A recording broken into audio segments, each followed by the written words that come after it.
The Kavanaugh nomination also sparked protests nationwide in a basically nationwide show of outrage. Many of these were completely or partially spontaneous. In Austin, even a group of protesters shut down a major bridge for 3 hours during the ACL festival, which is going on downtown. What were the demands, and where does the protest movement go from here? How did this all unfold? Joining us to talk about this were two of the protesters who were involved. We have Maddie Detelich. Thank you, Maddie, for coming on. Thanks for having us, Brian. And we also have Marina Roberts. Hey, thanks for having us. They are both, Maddie and Marina are the co-chairs of the DSA Housing Committee here in Austin, the Austin DSA Housing Committee. And also were present at the protest that shut down the Lamar Street Bridge. So maybe you can, share a little bit of what that experience was like for you when you first heard about it, and how the events kind of unfolded kind of that week and that day. This whole process has just been so incredible, and it's just so interesting to witness this kind of like mass reliving of trauma that's going on basically in every woman's life I know, and many men's lives as well. But just overwhelmingly, the female experience is one of trauma, and it's just so incredible what this process has done for that. Like if you spend any time online, or if you have a rich, or if you have a social network that shares that sort of things, like for me, I can say that I even going back to the Kennedy resignation, I've just gotten so many messages from friends who aren't very politically involved saying, I just feel like giving up. Like I didn't know it could be this bad. What do I do? So yeah, I was already kind of just in talks with a lot of my friends, really consumed by the news, having conversations with my male friends, being like, this is like a turning over a rock. When trauma gets brought up, as has been happening at punctuated moments since the kickoff of, I guess, the Me Too movement, you pick up this rock and there's just so much going on underneath there. Like every single woman has these stories, and it's like, they just like keep coming. I know that I've found myself being like, oh, I hadn't really thought of this in a long time, but this happened to me. And like, I'm not afraid to say that anymore. And like the impulse would have normally been like, oh God, I'm sorry I shared that disturbing thing. That's not polite, or that's uncomfortable. And now it's like, no, I'm glad I shared that disturbing thing. It's like, I want men to know the trauma, the terror that women basically, like, if you know a woman, you know somebody that has to put on a happy face every day and like ignore like true horror that has happened like since the time they were born, for many women, unfortunately. Just so many conversations surrounding this. And then so when I got a message from one of my fellow female DSA organizers saying, hey, want to go out and protest this nomination because it's looking like it's going to happen. We should get out there. It was a resounding hell yeah. Well, I guess the first thing that I would want to clarify also is just that neither Maddie nor I participated in this protest in our capacity as the DSA Housing Committee co-chairs. This wasn't something that the organization had the opportunity to really endorse democratically. And since we do everything democratically, it's not something that the DSA name or organization is officially attached to, despite the fact that I want to say a majority of the folks who were arrested were right. DSA members. Right. And thanks for that important distinction. Sure. Yeah. It's just, there was a lot of overlap there, but just because of the democratic nature of the organization, we weren't able to, make it a DSA event. I mean, I've basically done nothing but kind of reflect on the action since it happened. And for me, a lot of this goes back, to very personal lived experiences like Maddie's alluding to, like in my own life pertaining to trauma that I've watched other women experience and ways that I have been hurt myself. And I think that a lot of it just kind of has coalesced, right, in the Me Too movement. And that's something that happened in such a way that I cannot read the Kavanaugh nomination and confirmation, that whole process, as anything but a reaction to the Me Too movement. The cruelty, honestly, just the abject cruelty of the manner in which this process was undergone. I think that it just sort of seems and it feels like something that happened in order to sort of set something straight for everybody. And what this confirmation is setting straight is that it is easier for regular people in America to believe that a woman with no history of fabricating lies to the police or to the government or to the public would come forward in conspiracy with other women to malign the name of a good man. And somehow all of those increasingly implausible facts are more believable than one man who, has a publicly facing persona that seems good is actually a rapist. And so for me, it was just kind of a turning point. I had never been arrested in my life before this protest. But for me, this was a very radicalizing moment. And it was radicalizing because I just recognized that this is only going to get worse for us. It was a slap in the face, but to even say that is just so putting it so lightly in terms of how it felt, in terms of how heavy it hit me and the women that I know, the women that I love, the women who have been victimized by this kind of trauma. As soon as Kennedy resigned, everyone went to the conversation of Roe v. Wade, and then you take the most anti-feminist, anti-woman process to get this rapist candidate through to then overturn Roe v. Wade. It's just horrific. Like if you're not angry at that, then you're rich, probably. But yeah, it takes an absolute level of privilege to not be just kind of furious at this the whole process, the way this thing went through. And I think it was certainly a learning experience for a lot of people who participated in this. I feel that in so many ways we can, I get into theory a lot on my show. I get into sort of like, let's really talk about what the state is. Let's really talk about what this and that is. But in so many ways, what people, the way people actually learn, the way people actually internalize what something like the state is,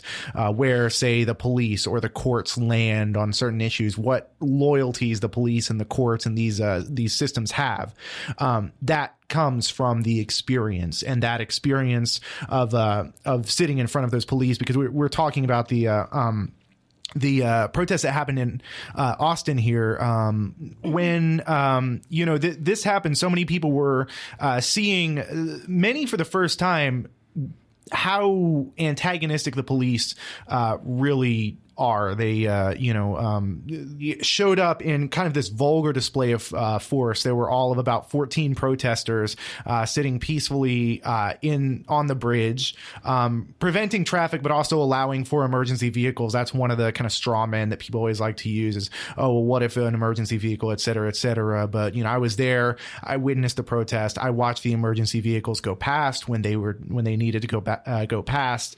Nobody blocked emergency vehicles. Nobody blocked that part of it. But yet, even though this was a peaceful protest, even though this was, absolutely, like, there was no attempt at violence at any point, I think what was getting hit on here was, what really struck a nerve with the powers that be in this scenario was the fact that, it was disrupting commerce. Ultimately, like, the police exist to protect private property, to protect the flow of commercial exchanges, et cetera, et cetera. So when you disrupt that economic stability in any way whatsoever when you when you have the audacity to keep someone from getting to the ACL festival. That's the point at which people see that side of the police, and it was absolutely a fascistic display, vulgar display of force. I'd like to also go back a little bit to sort of the moment we're in right now, talking about what is Kavanaugh, what's the relation to the Me Too movement. And as I was thinking sort of about it, in many ways, the Me Too movement, its early success in many ways in holding powerful men accountable was based on this sort of, these understood rules of how society operates, to the point where in the past, obviously, when you had someone who was being accused of being a rapist or whatnot, it was the way they would get out of it was by blaming the victim, et cetera, et cetera. So there was still this sense, there was still this facade of the alleged predators having done no wrong. With Me Too, it relied on the fact that these people can be shamed out of this or that position. And what we saw with the Kavanaugh was sort of this blatant, this same sort of blatant display of force, where it was like that social norm, that sort of unwritten social norm that somebody can be shamed through public pressure out of a position of power, broke down in a way that was very public. And we saw just how insular this system was. We saw that there was no accountability, essentially in any of the three major governments of in any of the three major branches of federal government. There's no way to hold the president accountable. There's no way to hold the Supreme Court accountable. There's no way to hold Congress accountable. And essentially they were all acting to insulate each other, to push this guy through at any cost. And it was just a giant middle finger to everybody. So I think that inspired such a real rage out of people, and that inspired a level of spontaneity I don't think I've seen in Austin almost ever. That level of really spontaneity, to the point where like it wasn't just the organizations. Like the organizations obviously responded to it. The various kind of groups that were able to help out with this. There was a National Lawyers Guild, of course. There was a DSA. These groups were able to be present and to help out as legal observers and as make sure that people got out of jail okay. But by and large, this was a spontaneous movement coming out of just sort of sheer outrage, and the fact that there was nothing really. It was outrage because there was no sort of process through which this through which some sort of change could be channeled. And I think, to me, it seemed like a very important learning opportunity for a lot of people. I know there are a lot of kind of thoughts there to riff off of, but that was kind of my take. Yeah. Oh gosh. I appreciate you going to the, disrupting the commerce part of it. I actually just started, a master's program in civil engineering, and I'm in a transportation course, and it is I had been exposed a little bit to the kind of leftist theory of transportation and stuff, and how it is it's a system of getting workers to their jobs and getting people to the goods that they're consuming. But it is kind of funny to be sorry, that I don't want to harp too much on that. But yeah, so when I was sitting on the bridge, I did happen to think about that. Oh wow, we're disrupting the flow of the goods and the workers. And that was actually the only people that I felt bad for on that bridge were the workers in the buses. We don't have a lot of electoral power, and even if we did, I mean, we've all, a lot of people that are my age and older, we've now lived through the Obama presidency, and the first 2 years of that presidency when he had control of the House and Senate, and we witnessed that, and now we're here. And very little to show for it other than like accidentally making Medicare for all popular by giving us like a...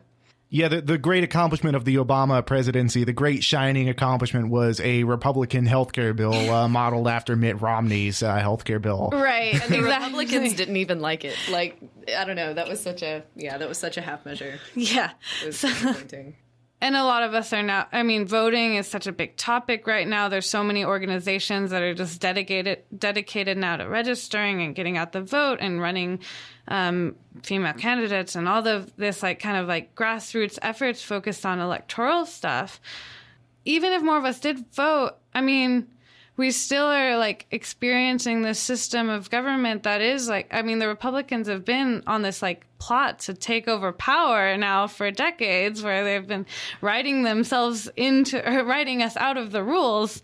And so, yeah, even if we did show up in mass to the polls, we saw the Obama presidency, so we can't even depend on if we do get elected officials. So there's so many layers, so many ifs. I don't want to wait on those ifs. I guess I'm just I'm grateful for the perspective that I got from this experience. You know, seeing just the guttural anger of people. You know, some individuals, certainly not everyone, but some people who just, you know, screamed and got in our faces and just cussed us, and were just so angry for what was fundamentally an inconvenience, a sort of brief interruption in their day, you know. And I just wish I could see a little bit of that anger for these things that matter, you know, for these things that are not temporary, not quickly removed by a coordinated state effort, not easily done away with. The anger of the women on that bridge was righteous, and it was powerful because it shut things down. And I think that that's the power that we have to kind of recognize that we have, first off, and then utilize. Because, you know, I think of an action like shutting down a bridge, like, leading a protest through a street and shutting down traffic. These are sort of, it's almost like a strike against the state, right? It's a strike against the continuation of the society running smoothly, regardless of the harm that society is outputting on the backs of working people, on the backs of women, on the backs of immigrants. It's something where I think whenever we decide that enough is enough truly, and we say this, you know, we will no longer abide this, it actually is kind of profoundly simple, you know, because capitalism only works with us. And whenever we say no more, it stops. And it's, you know, of course, going to take a lot more time than just me saying that. But I guess to me, this feels like a beginning, you know.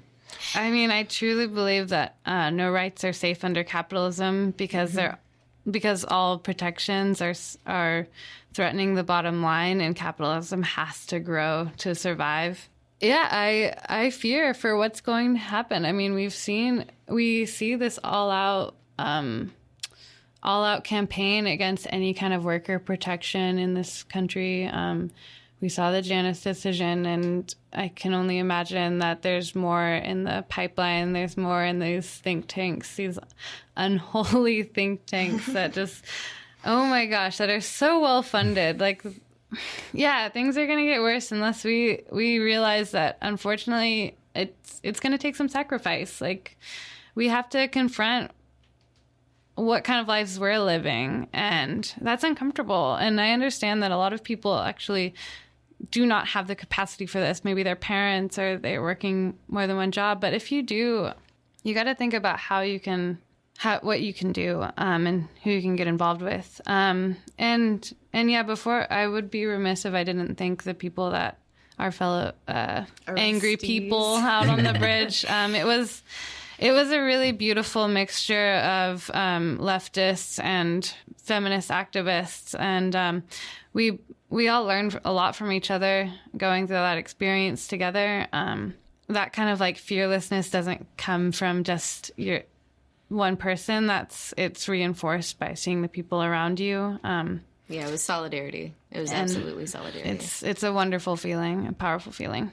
Yeah, we're going to have the entire interview available online on Spreaker. You can check out our Spreaker page at People's Republic, and we will have the extended, just over an hour-long interview. We have been talking with Maddie Detelich and Marina Roberts, who are the co-chairs of the Austin Democratic Socialists of America Housing Committee, and they were also both protesters in the anti-Kavanaugh protest that happened recently here in Austin that shut down the Lamar Bridge for just over 3 hours. So thank you thank you both very much for coming on the show. Thank you, Brian, for having us, and thanks for doing what you do. Yeah, thanks so much. It was a blast.